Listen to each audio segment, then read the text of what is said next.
全球冰封第78天，林峰肆意地杀戮着徐家镇的村民，他此时已经丧失了理智，只有通过杀戮和鲜血才能够释放内心的狂躁。等到他觉得内心的情绪缓解了一部分之后，地面上已经满是残破的尸体，他的手里面拎着2截身子，浑身浴血，像极了从地狱里走出来的恶魔。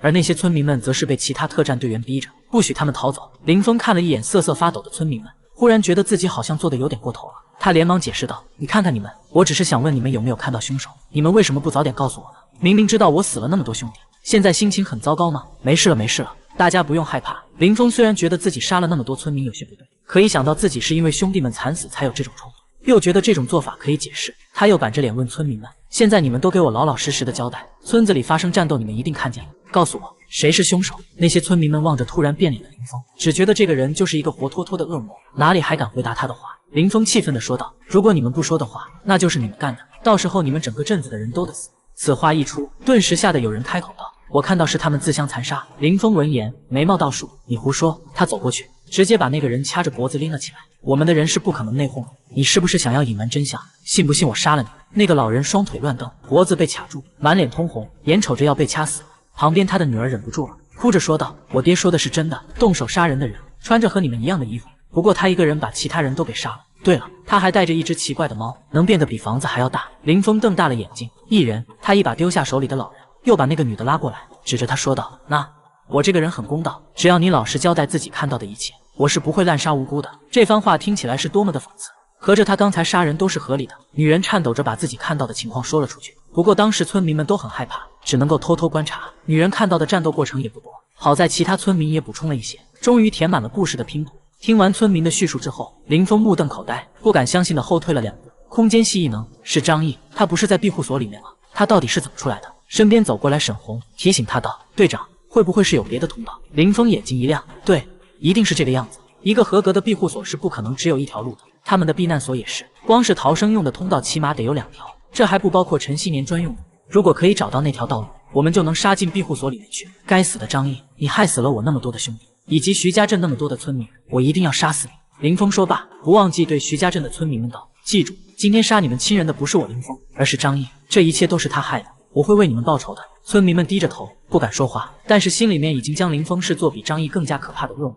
最起码，张毅是他们主动招惹以后才反击的，而林峰这些西山基地的特战队成员呢？他们竭尽全力地伺候着对方，结果林峰等人还是拿他们当猪狗对待，他们后悔极了。可如今为时已晚，因为他们根本不具备对抗特战队的实力。林峰立刻命令手下的战士去搜查张毅离开的痕迹，外面到处都是大雪，只要有人经过，一定会有印记留下，跟着他就能找到张毅回去的路，也就是那条秘密通道的所在。此时，张毅已经带着徐胖子远离了徐家镇，不过带他回去之前，张毅还想确认一下，这家伙是否真的彻底放下了徐家镇的人与事物。胖子，你可要想好了，进入庇护所之后，你就必须无条件听从我的命令。你真的能够舍弃你心爱的徐丽丽吗？徐胖子听到徐丽丽的名字，用力握紧了拳头，他的眼角忽然泪水飞溅，大喊道：“当然能够！3次元的女人果然都是不值得信赖的，我再也不会相信爱情了，那样最好。”张毅发动雪地车，绕路开回了后山的通道入口。他打开通道的门扉，带着徐胖子和花花走进了里面。徐胖子有些谨慎地看向身后，然后问道：“老大，来的时候路上的车轮印记太明显了，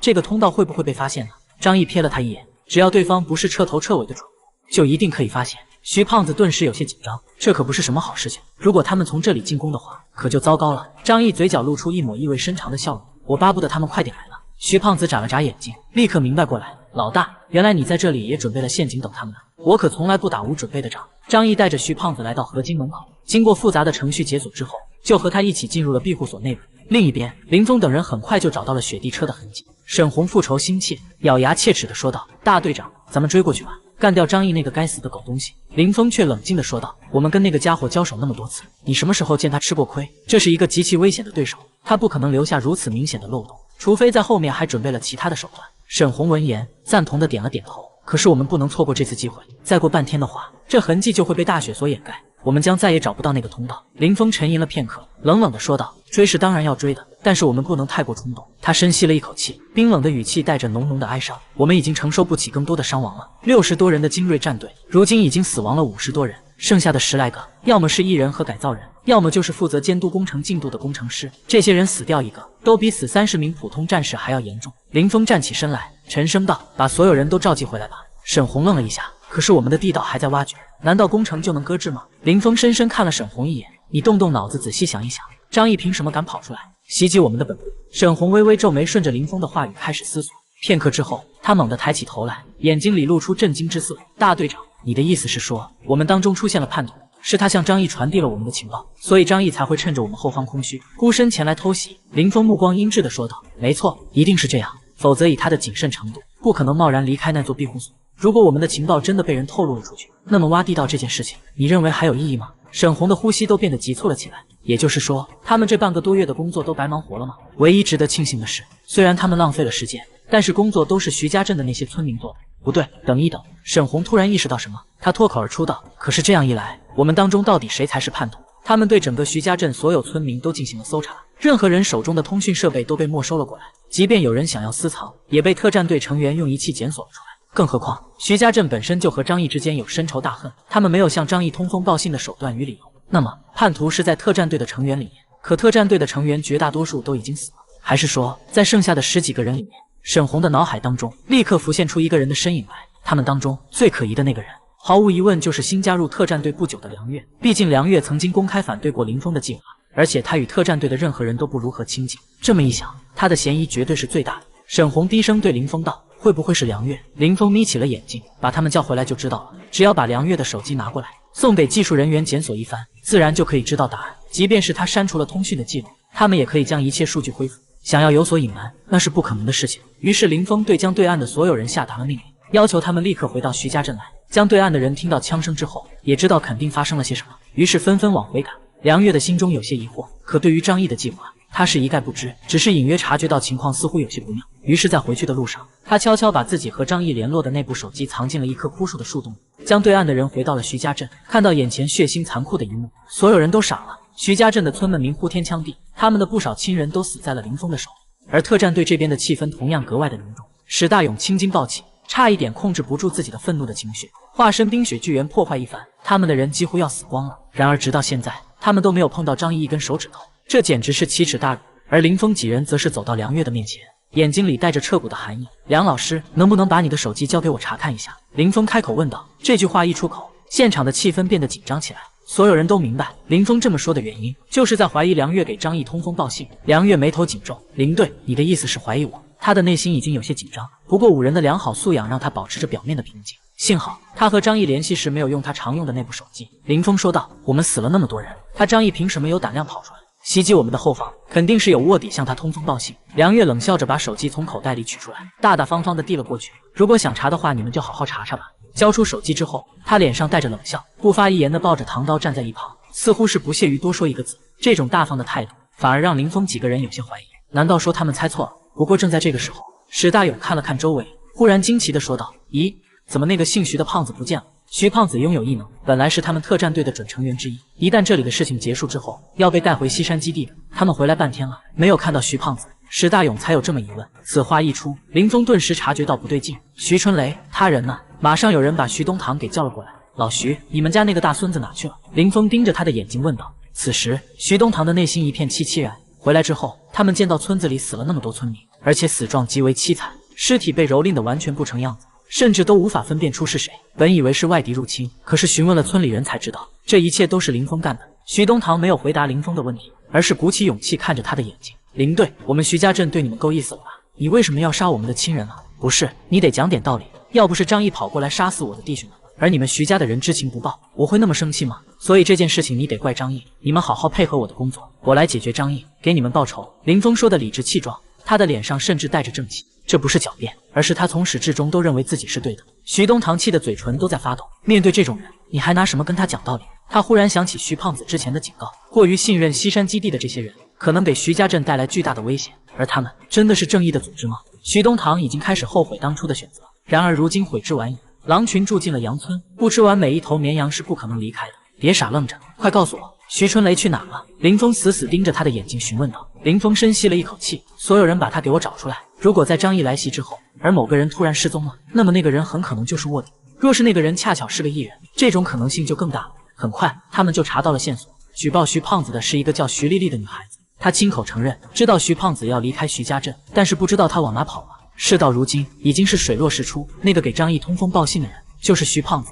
林峰深吸了一口气，愤恨的一拳打爆了一洞血雾。这个该死的叛徒，我一定要杀了他！梁月却暗暗松了一口气，徐胖子肯定是跟着张毅一起离开了，这样一来，他也就成为了他的背锅侠，梁月的嫌疑就被洗刷了。不过梁月依旧表现出一副不屑一顾的模样，冷冰冰的站在一旁。林峰把徐东堂拽过来，一脸不解的询问道：“你不是说你们村子和张毅有血海深仇吗？那为什么还会有叛徒勾结张毅？”徐东堂其实知道一些内幕，当初与张毅的讲和实际上是徐胖子做的，不过他为了揽功劳，就是对外宣称是自己谈的，因此别人并不知晓徐胖子同张毅之间有所联系。而现在他当然也不可能把真相说出来，否则的话林峰一定会杀死他。他只能说道：“那徐春雷就是个胆小如鼠、贪生怕死的废物，他做出什么事情来都不奇怪。林队，这件事情可跟我们其他人没有关系啊，我们对张毅恨之入骨，不可能帮他对付你们的。”林峰的心里面基本上已经认定了徐胖子有问题，不过想要逮捕徐胖子，以现如今他们手中的兵力肯定不够，况且他们还有别的事情要做。林峰对徐东堂说道：“既然你们说自己和张毅没有勾结，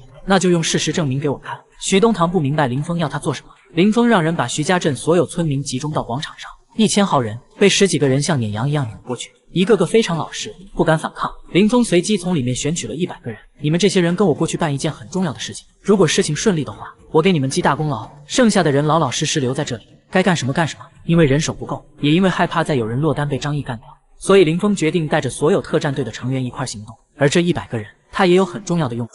至于其他人，他丝毫不担心这些人逃走，因为在这个极寒的世界中，若是没有充足的准备，逃往任何地方都是找死。现在的徐家镇就是徐家镇这些村民的天然牢笼。林峰想了想，走到一脸不悦的梁月跟前，他对梁月解释道：“我知道你心里面不舒服，但我们那么多兄弟死了，任何有嫌疑的人我都要调查，不光是你，其他所有人都一样。特战队的人死了太多了，剩下的每一个人都弥足珍贵，尤其是梁月这种战力超群的精锐，林峰自然是得好好拉拢一番。”梁月冷着脸说道：“我明白。”林峰点了点头：“那好，咱们一块过去吧。如果运气好的话，就能找到那座庇护所的弱点了。”一行人离开了徐家镇，沿着雪地车留下的轨迹出发。张毅可是绕了一个大圈，足有4、5公里，但他有雪地车，而林峰这些人就没有那么多交通工具可供使用。特战队的成员坐的是雪橇，徐家镇的村民们只能靠2条腿走。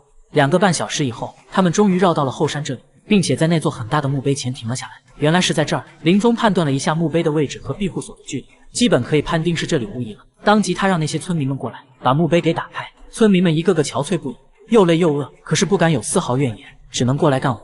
众人一起发力，很快就把伪装成墓碑的门给推开，露出了下面那条幽深狭长的通道。林峰便对那些村民们说道：“麻烦你们先下去探探路。”他实在是被张毅坑过太多次，心里面有些害怕了。村民们心里面直骂街，但是表面上却不敢有丝毫反抗，只能够老老实实的进入通道之中。一名特战队员给了他们通讯装置，让他们带进去，这样他们就能从外面随时查看到里面的景象。100个村民陆续进入了地下通道，发现这里修建得非常漂亮，进入之后还有灯光亮起，墙壁也是银灰色的特殊金属，看上去非常的坚固。唯一的缺点就是不够宽，过于狭长，给人的感觉像是一条墓道。村民们小心翼翼地往前走着，像是一群被赶着前进的羊。通道之外，林峰等人拿着仪器监视着里面的一切。一开始非常安静，村民们缓缓往里面走，没有任何的景象发生。可是等到他们走到通道中段的时候，忽然发出了轰隆隆的响动，2道金属墙壁从头顶落下，截断了他们的前方与后路。村民们顿时慌乱了起来，急匆匆地喊叫着。不过下一刻，林峰等人就从镜头中看到汹涌的火焰如同长龙一般从墙壁喷涌而出。啊！